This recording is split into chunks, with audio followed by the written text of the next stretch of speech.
여러분, 디모데는 우리가 지난주 그 개요 설교에서 같이 생각해 봤지만 젊은 목회자였어요. 젊은 목회자였고, 사실 사도 바울과 함께 이렇게 선교를 다니는 선교사, 어떻게 보면 이제 그 제자였어요. 선교 제자였고 선교 활동을 하는. 근데 이제 바울이 소식을 듣게 되죠. 그 에베소 교회에 그 좀 이렇게 다른 그 교리를 가르치는, 그러니까 온전한 진리를 가르치지 않는 그릇된 스승들이 들어가서 교회를 막 이렇게 교회 영성을 망가뜨리고 질서를 망가뜨리는 소식을 듣고 바울이 너무나 가슴 아파하면서 본인은 떠날 수가 없는 입장이었기 때문에 디모데를 보냅니다. 나중에 우리가 디모데 후서에서 볼 수 있지만 바울이 그에게 안수를 합니다. 안수를 그 당시에 그 사도들이 했다라는 것은 위임을 하는 거예요. 오늘날에는 이제 우리가 목사 안수를 받을 때 선배 목사님들로부터 이렇게 안수를 받고 목회자로 서게 되는데, 그때는 사도들의 안수를 받고 위임을 받아서 복음 사역과 교회 사역을 했거든요. 디모데가 이제 그런 경우였던 것입니다. 근데 경험이 없는 디모데가 홀로 가서 이렇게 지금 막 어려워진 교회를 목회하려니까 얼마나 떨렸겠어요. 얼마나 힘들었겠어요. 그리고 참 바울 선생님과 같은 이 father figure이, 아버지와 같은 분이 계셨으면 참 의지할 수도 있고 얼마나 그런 분이 필요했을까 한번 상상을 해봅니다. 그런데 그러한 디모데에게 바울이 편지를 보내면서 믿음 안에서 참 아들 된 디모데에게 편지한다라는 이 그 언어로 인사말을 했을 때 디모데는 참 마음이 따뜻했을 것 같아요. 홀로 있는 게 아니구나. 바울 선생님이 나를 기억하면서 아버지처럼 기도해 주시고 있는구나. 내가 힘들면은 항상 그의 기도를 받고 하나님께 간구하는 그 기도의 영성으로 내가 사역할 수 있겠구나. 그리고 언젠가 바울 선생님이 오시면은 내가 더 배워서 사역할 수 있겠다. 이 아들로 불러주는 이 편지를 받고 굉장히 위로를 받았을 것 같아요. 그러면서 디모데는 단순히 바울을 통하여서 내 아들 디모데야라는 음성으로 받지 않았을 것 같아요. 하나님 음성으로 받았을 것 같습니다. 왜냐하면 디모데는 이제 사도들을 통하여서 하나님이 말씀을 주시는 것을 옆에서 보았거든요. 성령의 감동으로 말씀을 주시는 것을 보았기 때문에 이 바울을 통해서 참 아들이라고 그를 불러주시는 것은 바울에게 감동을 주시는 하나님께서 나를 그렇게 불러주시는 것이구나. 나는 결단코 홀로 있는 게 아니구나. 참 아들이구나 라는 마음을 가졌을 것 같아요. 제가 그래서 그런지 저의 첫 번째 목회도 기억이 나고, 참 이 그 두려움과 어려움과 외로움 가운데 목회했던 그때 필요했던 그러한 아버지의 모습, 그리고 또 디모데가 그렇게 원했던 아버지의 모습을 볼 수 있어 갖고 이 말씀이 특별히 이렇게 저 마음속에 와 닿은 것 같습니다. 저는 오늘 여러분들에게 이 말씀을 좀 전하고 싶은 거예요. 나의 참된 아들 누구야? 나의 참된 딸 누구야? 라고 말씀하시는 주님의 음성을 들려드리고 싶어요. 여러분, 이 말씀은 단순히 한 사람이 한 사람에게 쓴 편지가 아닙니다. 물론 그러한 서신서였지만 하나님은 이 디모데 전서를 우리에게 성경으로 허락하셨어요. 성경을 허락하셨다라는 것은 이 말씀을 통해 주님의 모든 백성들이 하나님의 음성을 들으라라고 허락하신 말씀이죠. 그러니까 오늘 본문 말씀에서 나의 참 아들 디모데야라는 그 음성에서 하나님이 우리를 가리켜 말씀하시는 그 음성으로 들었으면 하는 거예요. 저의 경우에는 디모데 대신 제 이름을 집어넣을 수 있겠죠.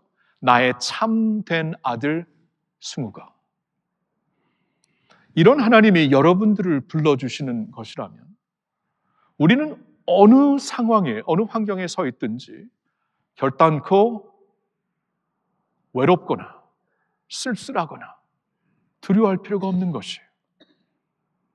디모데의 경우 많이 두려워했습니다. 나중에 우리가 보겠지만 디모데 후서 1장 7절을 보면은 사도 바울이 디모데에게 하나님이 우리에게 주신 것은 두려워하는 마음이 아니라 오직 성령 안에서 능력과 사랑과 절제하는 마음이다라고 말씀을 하고 있어요. 그런 말씀을 주셨다라는 것은 디모데가 너무나 두려워하는 것을 알았던 것이죠. 여러분, 혹시 우리 인생에서 두려워하는 요소들이 있습니까? 우리 사역을 하면서 두려움이 있습니까? 인생을 살면서 두려움이 있습니까?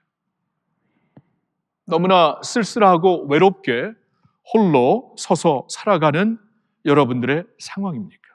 오늘 하나님이 여러분들에게 주시는 말씀이 바로 이것이 되는 거예요. 여러분, 디모데의 경우에는 목회를 하는 사람, 그래서 목회 서신으로 디모데 전서를 우리에게 말씀하고 있지만, 여러분, 우리는 이렇게 하나님을 섬기는 일을 이제 사역을 통해서도 하고 복음 사역을 통해서도 하지만, 우리는 무엇을 하든지 사실 하나님을 섬기는 것이에요. 성경을 보니까 이제 너희는 먹든지 마시든지 무엇을 하든지 하나님의 영광을 위하라 그러셨어요. 이제 너희는 주 예수를 섬기는 자들이다 라고 말씀을 하고 있습니다. 그러니까 우리가 우리의 직장에서 일을 하든, 집안에서 가정을 돌보든, 사회에서 사회 활동을 하든 모든 것을 주님의 이름으로 주님의 영광을 위해 할 수 있는 것이에요. 그런 면에서 하나님이 아까 우리 들은 찬양처럼 선한 능력을 주시어서 우리를 통해 당신의 일을 하시는 것입니다. 어느 곳에서든지. 어느 곳에서 주어진 상황, 주어진 자리에서 우리는 주님을 섬기고 있는 것인데, 그 자리가 너무나 버겁고 벅차고 힘들어서 하나님 너무 힘드네요. 주저앉고 싶네요. 그만하고 싶네요. 두렵습니다. 더 나아갈 수가 없습니다. 그러한 분들에게 오늘 주시는 말씀이 되는 것이에요. 두 가지를 하나님께서 이 말씀을 통해 우리에게 위로를 해주시고 있습니다. 첫 번째, 이러한 위로를 주시고 있습니다. 우리가 서 있는 터전은 확실합니다 라는, 우리가 서 있는 터전은 확실하다고 우리에게 위로를 주시고 있는 겁니다. 여러분, 우리가 있잖아요, 아무리 흔들리는 세상에 살고 있을지라도 내가 서 있는 터전이 흔들리지 아니하면 우리는 흔들릴 필요가 없습니다. 맞죠? 그 말씀을 주시고 있는 거예요. 여러분, 우리는 견고한 터전 위에 서 있어요. 진리의 기둥과 터 위에 서 있다라는 사실을 우리는 꼭 기억해야 됩니다. 1절을 보실래요? 1절이 이렇게 시작되고 있죠. 우리 구주 하나님과 우리의 소망이신 그리스도 예수의 명령을 따라 그리스도 예수의 사도된 바울은, 이렇게 말하고 있습니다. 여기 어떠한 하나님이라고 말씀하고 있죠? 우리 구주 하나님이라고 말씀하고 있습니다. 구주 하나님. 이게 조금 독특하지 않습니까? 다른 곳에서는 구주 예수님, 왜냐하면 예수님이 우리를 위해 십자가에 달려 죽으셨기 때문에 구주 예수님이라고 하는데, 여기서는 구주 하나님이라고 말씀하고 있어요. 그 이유는 하나님이 우리의 구원을 계획하셨기 때문입니다. 예수님이 이 세상에 오셔서 우리의 구원을 이루셨지만 십자가에서 그 일을 계획하신 분은 하나님이 되세요. 여러분, 창세기를 우리가 다시 읽기 시작하는데, 창세기 시작 부분에 아담과 하와가, 인류의 첫 부모가 하나님께 죄를 짓게 되죠. 죄를 지니까 자신의 부끄러움이 보이기 시작합니다. 하나님과 관계가 깨졌습니다. 그때 하나님께서 아담과 하와를 어떻게 인도하시던가요? 가죽으로 그들의 부끄러움을 덮어주십니다. 그들의 부끄러운 눈이 떴다는 것은 죄로 인하여서 죄의 눈이 떴다는 것입니다. 근데 하나님은 그 죄의 부끄러움을 가죽을 통해서 덮어주셨다. 가죽이 어떻게 만들어지는 것이죠? 피로, 동물이 희생되고 피를 흘려갖고 가죽이 만들어지는 것입니다. 그러니까 창세기 3장부터 하나님은 미리 예포로 우리에게 말씀하시는 거예요. 나중에 우리의 죄로 인한 우리의 모든 부끄러움을 하나님은 이렇게 이렇게 감춰주실 것이다. 이렇게 커버해 주실 것이다. 어떻게 해요? 당신의 아들 예수 그리스도, 하나님의 어린 양의 피로써, 그분이 희생 당하심으로 말미암아 누구든지 그리스도 예수 안에 있는 자에게 부끄러움이 다 가려지는 은혜를 주실 것이다. 여러분, 하나님이 창세기 3장, 아니 성경을 보면 창세 전에 우리의 구원을 계획하신 것입니다. 그래서 성경은 우리의 구주 하나님이라고도 분명히 이렇게 표현을 하고 있는 것이에요. 우리 구주 하나님과 그 다음에 우리의 소망이신 그리스도, 우리의 소망이신 그리스도. 여러분, 왜 그리스도가 소망이십니까? 하나님의 독생자 예수 그리스도께서 하나님의 구속 사역을 이루신 분이잖아요. 예수님은 하늘의 보좌, 하나님과 동등된 자리에 계신 분이었습니다. 하나님과 동등된 하나님이십니다. 성자 하나님이세요. 근데 하늘의 영광을 버리고 이 땅에 오십니다. 육신의 인간의 몸을 입고 오십니다. 그것도 오셔서 섬기는 종으로 우리와 함께 계십니다. 그것도 십자가에 달려 죽기까지 우리를 섬겨주십니다. 이렇게 아버지의 뜻을 따라 십자가에 달려 죽기까지 하셨기 때문에 아버지의 구원 계획이 이루어진 거죠. 하나님 아버지는 계획하시고 예수 그리스도, 독생자 예수 그리스도는 하나님의 아버지의 뜻을 그대로 순종하시어서 십자가에 달려 죽기까지 순종하시어서 우리의 구원을 완전히 이루신 분입니다. 하나님의 모든 약속을 이루어 주신 분이 예수님이에요. 그러니까 예수님을 가리켜서 우리의 소망이라고 말하고 있는 것입니다. 그분이 우리에게 오셨기 때문에, 그분이 우리를 위해 십자가에 달려 죽으셨기 때문에, 그분이 죽으신 지 사흘 만에 부활하셨기 때문에, 그분이 하나님 우편에 계시기 때문에, 그분이 언젠가 다시 오시기 때문에 예수님은 우리의 산 소망이 되시는 줄로 믿습니다. 자, 하나님 보세요. 우리 구주 하나님과 우리의 소망이신 그리스도 예수의 명령을 따라, 그게 끝나는 게 아니고 그분들이 하나님과 예수 그리스도께서 하신 명령을 따라 그리스도 예수의 사도된 나 바울, 이렇게 말하고 있죠. 바울이 있잖아요. 여기서 강조하고자 하는 것은 본인이 사도로 부름을 받은 것은 이러한 하나님의 계획 안에서 이루어진 것이다. 우리의 구주가 되시는 하나님께서 명령하시고 우리의 소망이 되시는 예수께서 명령하시어서 나 바울이 사도가 된 것이다 라고 지금 디모데에게 전하고 있는 것이에요. 자, 이게 왜 중요하냐 하면은 디모데를 비롯하여 우리 모두, 예수 안에 있는 우리 모두가 우리가 지금 서 있는 터전이 사도의 터 위에 서 있는 것이에요. 자, 에베소서 2장 20절을 보겠는데 우리 한번 같이 읽어볼까요? 너희는 사도들과 선지자들의 터 위에 세우심을 입은 자라 그리스도 예수께서 친히 모퉁이 돌이 되셨느니라. 보셨나요? 너희는, 믿는 모든 너희들은 지금 사도들과 선지자들의 터 위에 서 있는 것이다. 사도들을 통해서 하나님은 신약 성경을 쓰게 하셨고 선지자들을 통해서는 구약 성경을 쓰게 하셨습니다. 그러니까 구약과 신약 말씀, 성경 말씀의 터 위에, 사도들의 터 위에 너희들을 세워가지고 예수님과 영원히 연결시킨 것이다 라고 말씀을 하세요. 지금 이 사도가 누군가를 지금 우리가 보았으면 하는 것인데, 이 사도가 그러니까 사도가 되어서 우리의 신앙의 토대가 되는 하나님의 말씀을 우리에게 주신 분인데, 사도는 인간의 뜻으로 된 것이 아닙니다. 내가 되고 싶다고 사도가 된 게 아니에요. 사람들이 시켜서 된 것이 아니에요. 하나님께서 명령하시고 예수님께서 명령하시어서 사도가 된 것이다 라고 말씀을 하고 있어요. 그러니까 예수님의 12 제자들, 이 사도라는 뜻은 보내심을 받은 자들이다. 그러니까 예수님을 직접 만나서 보고 예수님께로 세상에 보내심을 받은 자들이 사도예요.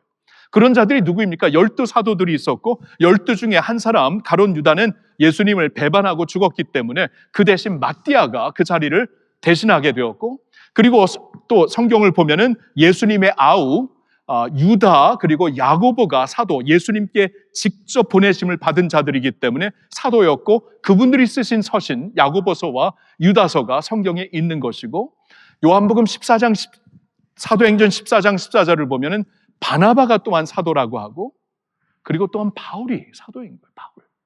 바울. 여러분, 바울은 원래 어떤 사람입니까? 예수님을 대적하는 사람이었어요. 예수님의 교회를 핍박하는 자였어요. 근데 극적으로 부활하신 예수님이 그 바울을 만나주십니다. 다메섹 도로에서 만나주셔가지고 그 바울을 불러주시는 거예요. 불러주시고 구원하시고, 그리고 더 놀라운 것은 그에게 사도의 직분을 주셔서 세상으로 보내십니다. 여러분, 그 초대교회의 역사가 기록되어 있는 사도행전에 그 바울의 회심에 대해서 몇 군데 기록이 되어 있지만 한 군데만 읽을게요. 사도행전 26장 15절부터 바울이 그때 이 다메섹 도로에서 어떤 일이 있었는가 아그리빠 왕에게 지금 전하고 있는 그러한 고백인데, 이렇게 말합니다. 내가 대답하되, 그러니까 그때 부활하신 예수님을 보았을 때 내가 대답하되 주님 누구시니까 주께서 이르시되 나는 네가 박해하는 예수라. 일어나 너의 발로 서라. 내가 네게 나타난 것은 곧 내가 나를 본 일과 장차 내가 너에게 나타난 일에 너로 종과 증인을 삼으려 함이니 이스라엘과 이방인들에게서 내가 너를 구원하여 그들에게 보내어 그 눈을 뜨게 하여 어둠에서 빛으로 사탄의 권세에서 하나님께로 돌아오게 하고 죄 사함과 나를 믿어 거룩하게 된 무리 가운데서 기업을 얻게 하리라 하더이다. 여러분, 예수님이 바울을 보내신 것이 놀랍죠. 그러니까 바울이 지금 내가 사도된 것은 뭐 내가 자격이 있어서도 아니고 내가 무슨 원해서 되는 것도 아니고 나는 예수를 핍박하는 자였는데 나를 만나주시고 은혜로 구원하시고 나를 사도로 보내주셔서 내가 지금 사도가 되어 성도들이 서 있을 수 있는 터전 말씀을 기록하고 있는데, 내가 사도가 된 것은 처음부터 구원자 우리의 구주 하나님의 명령을 따라, 그리고 우리의 소망이 되시는 예수의 명령을 따라 사도가 된 것이다, 이렇게 말씀을 하는 거예요. 여러분, 그렇다면 우리의 터전이 얼마나 확실한 것입니까? 사람에 의해서 사도들이 말씀을 전해갖고 사람이 전한 말씀 위에 우리가 터전에 서 있는 게 아니에요. 사람들이 뭐 교단을 만들고 뭐 교파를 만들어갖고 이렇게 우리가 한번 교리를 만들자 해갖고 이렇게 시작된 어떠한 그 무브먼트가 무슨 토대가 되어서 그런 게 서 있는 게 아니에요. 그 무브먼트가 꺼지면 우리도 꺼지는 겁니다. 사람이 죽으면 우리도 죽는 것이에요. 근데 영원한 하나님이 되시는 예수 그리스도께서 당신의 주권과 우리 하나님께서 당신의 섭리와 주권 가운데 명령으로 사도들을 세워가지고 그들을 통해 말씀을 주시고 그 말씀이 우리를 터전으로 세웠다면, 이건 있잖아요. 그래서 2000년이 지나면서 흔들리지 않은 겁니다. 여러분, 교회를 얼마나 핍박합니까? 교회를 얼마나 핍박하고 예수의 이름을 얼마나 욕되게 합니까? 우리나라에서도 그런 거 많이 있는데 여러분, 껐떡 안 합니다. 하나님의 터전이 서 있기 때문에. 여러분, 우리의 터전이 그런 것입니다. 우리 견고한 확실한 터 위에 서 있는 것이에요. 할렐루야. 아무리 세상의 풍파가 클지라도 말씀 위에 서면은 여러분, 확실한 터전 위에, 견고한 터전 위에 서서 살게 되는 줄로 믿습니다. 네, 우리의 터전이 확실하다. 위로를 주시고 한 가지 더 볼까요? 또 주시는 위로는 이겁니다. 하나님은 우리를 통해 일하실 것이다. 우리를 통해 일하신다라는 것이에요. 오늘 본문 말씀 2절을 볼까요? 2절을 보면은 바울이 이렇게 인사말을 또 이어갑니다. 믿음 안에서 참 아들 된 디모데에게 편지하노니 하나님 아버지와 그리스도 예수 우리 주께로부터 은혜와 긍휼과 평강이 내게 있을지어다. 여러분, 저는 이 말씀을 묵상을 하는데 디모데가 이 인사말을 들었을 때 단순히 그냥 나에게 은혜와 긍휼과 평강이 있을 것이다 라고 들었을까요? 저는 아니라고 봅니다. 단순히 뭐 은혜, 평강, 긍휼이 있는 것도 굉장히 귀한 말씀인데, 저는 디모데의 경우에는 지금 어려운 곳에 목회를 하러 가잖아요. 아무 경험도 없고 막 주위에 막 그냥 거짓 선지자들이 막 일어나고 있고 정말 그 몸도 약하고 내성적인 성격을 갖고 있는 디모데였는데, 디모데에게 이 사역을 맡겨주신 하나님께서 바울을 통해 주시는 은혜와 긍휼과 평강이 너에게 있을지어다라는 이 말씀은 단순히 그냥 은혜, 그냥 평강, 그냥 긍휼이 너에게 주어진다라는 것보다 사역을 할 수 있도록, 하나님이 맡기신 사역을 할 수 있도록 하나님께서 은혜를 주시고 하나님께서 긍휼을 주시고 그리고 하나님께서 평강을 주실 것이기 때문에 하나님은 반드시 너를 통해 당신의 일을 이루실 것이다, 이런 말씀으로 오는 거예요. 은혜가 무엇입니까? 하나님께서 자격 없는 자에게 거저 부어주시는 호의가 은혜가 아닙니까? 은혜, 거저 주시는 하나님의 친절, 하나님의 호의. 그렇죠? 우리가 있잖아요, 자격이 없는 사람이죠. 디모데의 경우 자격이 없었습니다. 우리의 경우 자격이 없어요. 무슨 자격이 있습니까?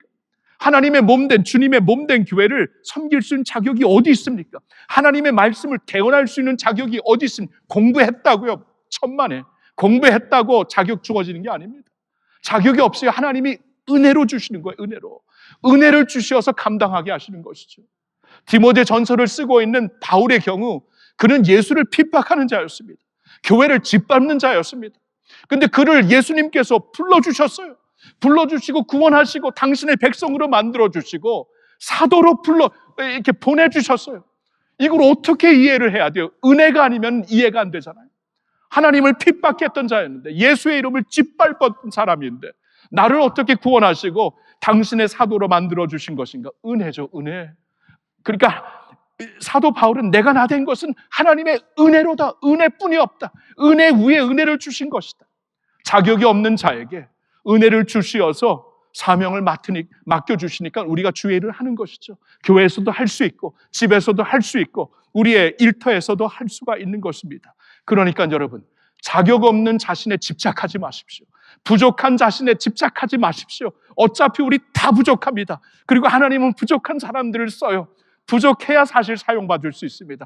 여러분이 하나님 앞에 부족함을 들이시고 여러분의 결핍함을 들이셔갖고 하나님의 은혜가 빛날 수 있게 하시기를 예수님의 이름으로 축원합니다. 은혜가 있죠. 긍휼이 있어요. 긍휼. 우리 목회자들하고 얘기해 보니까 긍휼 없이 사역할 수 있는 자 누가 있냐?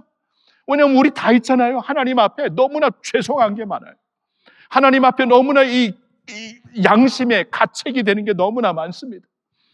왜냐하면 우리 다 실족하고 다 시험 받는 사람들이거든요. 뭐 겉으로는 죄 짓지 않을지 모르지만 마음으로는 다 죄 짓습니다. 눈으로 다 죄 짓고 있어요. 그러한 사람들이 어떻게 하나님의 사명을 감당할 수 있는 것인가? 하나님이 긍휼을 주시는구나. 은혜는 우리가 받기에 합당하지 않는 것을 주시는 것이고, 긍휼이라는 것은 받아야 되는 것을 주지 아니하시는 것이에요. 면제를 해주시는 거예요. 용서를 해주시는 거예요. 하나님께서 용서해 주시지 않고 우리의 양심을 깨끗하게 하지 아니었으면 목회 어떻게 합니까? 저도 못해요. 저 못합니다. 못해요. 여러분, 다윗이 뭐라 그러죠? 다윗이 하나님을 섬기는 자였는데 어느 날 하나님 앞에 이런 고백을 하고 있지 않습니까? 시편 51편 1절에 보니까 하나님이여 주의 인자를 따라 내게 은혜를 베푸시며 주의 많은 긍휼을 따라 내 죄악을 치워주소서. 너무나 괴로운 거예요. 하나님의 일을 하고 있는데 왕으로 사고 있고 찬양 인도자로 사고 있고 선지자로서 하고 있는데 척척척 하고 있는데 하는 척하고 있는데 양심이 가만 안 놔두는 거예요. 자신이 회개하지 않는 양심이 너무나 가책이 되는 거고 괴로웠습니다. 그래서 언젠가 성령님께서 역사하셨을 때 나단 선지자를 통해 역사하셨을 때 그는 하나님께 뭘 간구합니까? 하나님이여 주의 인자를 따라 인자하심을 따라 은혜를 베푸시며 주의 많은 긍휼을 따라 내 죄악을 지워주소서. 그래야 우리가 사역할 수 있죠. 그래야 우리가 사역할 수 있죠. 그래서 로마서 8장을 보면 그러므로 이제 그리스도 예수 안에 있는 자에게는 결코 정죄함이 없나니 이는 그리스도 예수 안에 있는 생명의 성령의 법이 죄와 사망의 법에서 너를 해방하였는 줄로 믿습니다. 긍휼로 감당하게 하시고 긍휼로. 사랑하는 성도 여러분, 이 모든 것이 우리에게 주어진 것이라고 약속을 하고 있어요. 우리를 부르셨을 때 우리를 그냥 고아로 놔두지 않고 우리를 이 진리의 기둥과 터 위에 굳건하게 세워주시고 그리고 당신의 은혜와 긍휼과 평강을 부어주시어서 우리로 하여금 주님의 빛과 소금이 될 수 있도록 우리를 통하여 하나님이 일하시는 줄 믿습니다. 사랑하는 성도 여러분, 나의 연약함에 집착하지 마시고 나를 자꾸 요동치게 하는 상황에 집착하지 마시고 하나님의 은혜를 붙잡으세요. 하나님의 긍휼로 옷 입으세요. 하나님의 평안으로 충만하게 되세요.